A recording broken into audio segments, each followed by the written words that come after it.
They stated every woman left Amina's lash studio searching greater beautiful. However, none of them ever stayed the equal. They came for beauty, but left with something missing. Their peace, their sleep, and their souls.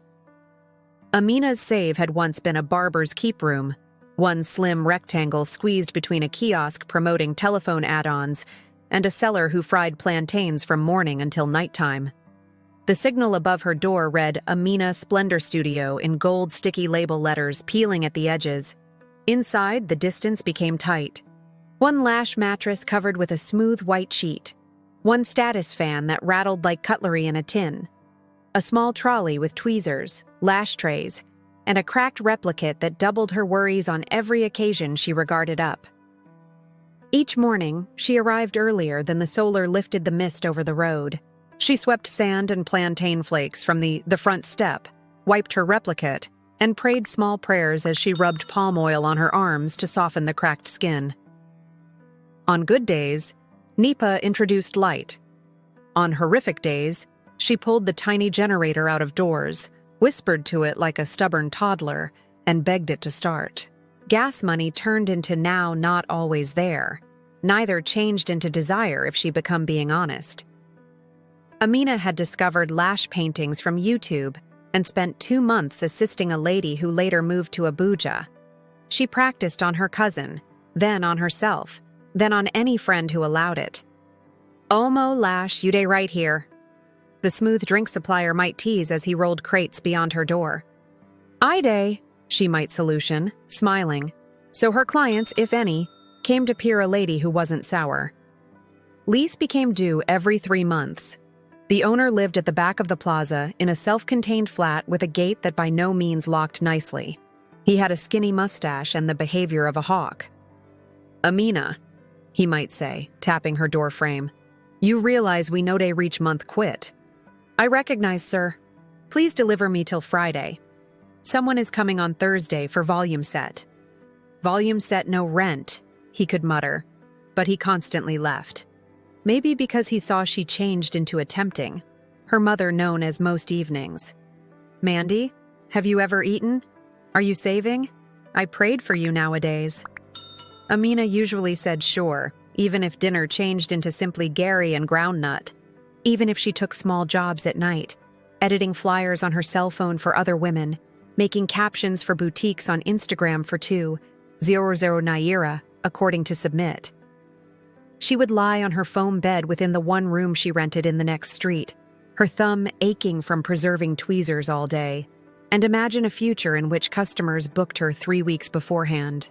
A few days 2 clients got here, different days none. After they came, she handled them like queens. She washed her palms, covered the bed with clean tissue, and spoke softly. She had discovered to read human beings, individuals who closed their eyes and trusted her, individuals who requested, "Are those glues secure?" and those who got here with noise and left in silence after they saw themselves within the replicate. One Tuesday afternoon during the wet season, a young lady entered, soaked at the edges of her jeans, hair tied in a scarf. She stood in the doorway and breathed in like she changed into judging the cleanliness of the air. "Welcome," Amina said, wiping her trolley handle once more. "Please come in. Do you need conventional or hybrid?" "Do the only that will now not be shouting," the woman replied, a touch of embarrassment in her eyes. "I'm going for an interview the following day." Amina nodded. She always began with questions: eye sensitivity, preceding lash experience, hypersensitive reactions. She taped gently, primed lightly, and began. Her arms moved like they have been born for this. Pinch, dip, region, one lash at a time. The woman slept midway through. Whilst she woke and noticed her reflection, she blanketed her mouth. "God, is that this me?" she asked. "You seem like yourself," Amina stated warmly. Simply rested.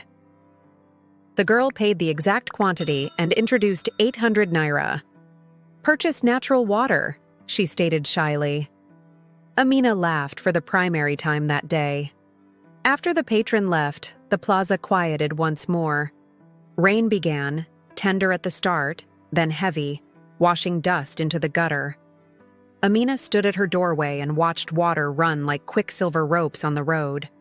Her thoughts counted figures: gas, hire, lash trays, glue, cotton pads, mask, sanitizer. She ran her thumb over the corner of her desk and pressed it down. "It is going to be fine. In the future, it's going to," she whispered to herself. It turned into almost closing time while a protracted black car stopped. The tires have been new enough to polish. The driving force came out first and opened the lower back door. A female stepped down, the type whose fragrance entered a room earlier than her. She wore a easy boo-boo, tender gold, and a couple of residences that also said cash. She did not rush. She looked left and proper, noticed the opposite beauty salons on the row, and then looked at Amina's small sign with the peeling gold letters. "Good night," Amina said, her heart selecting up pace. The girl's eyes did a gradual excursion. The lash mattress, the mirror, the trolley, the fan. "Do you do herbal searching lashes?" she requested, her voice calm, like a person used to being answered. "Sure, Ma," Amina responded. "Traditional or hybrid? In case you don't want it to reveal, we will do flat classics, very light." "How much?" The girl raised an eyebrow. Amina instructed her. "So low cost," the woman remarked. Amina fast stated, "I'm able to—" "No, I really like what you kept it simple," the woman interrupted. "Saturday, no photographs, no ring mild, just do it." She closed her eyes and allowed Amina to work. Up close, Amina noticed nice lines at the rims of her eyes, the sort money can soften, however now not erase. She labored with extra care, shorter lengths at the inner corners, a gentle flare on the outer nook, mapping for stability towards the girl's natural lash line. The glue behaved that nighttime, and the fan didn't rattle too loudly. The lady's telephone vibrated 3 instances. She didn't choose it up. Whilst Amina completed, she lifted the mirror. The lady looked. A small smile touched her lips. "What is your call?" she asked. "Amina?" "Amina," the woman repeated slowly, checking out the weight of it. "Thanks." She paid, including a tip that made Amina blink twice to number the zeros. "Buy new sheets," the female stated, "and a higher fan. This one is fighting for its existence." Amina laughed shyly, thankful. "Thanks, Ma." The female stood, adjusted her boo-boo, and appeared into the reflect one more time. "I'll come back," she said, "maybe with a friend." And just like that, the tiny room felt just like the starting of something massive.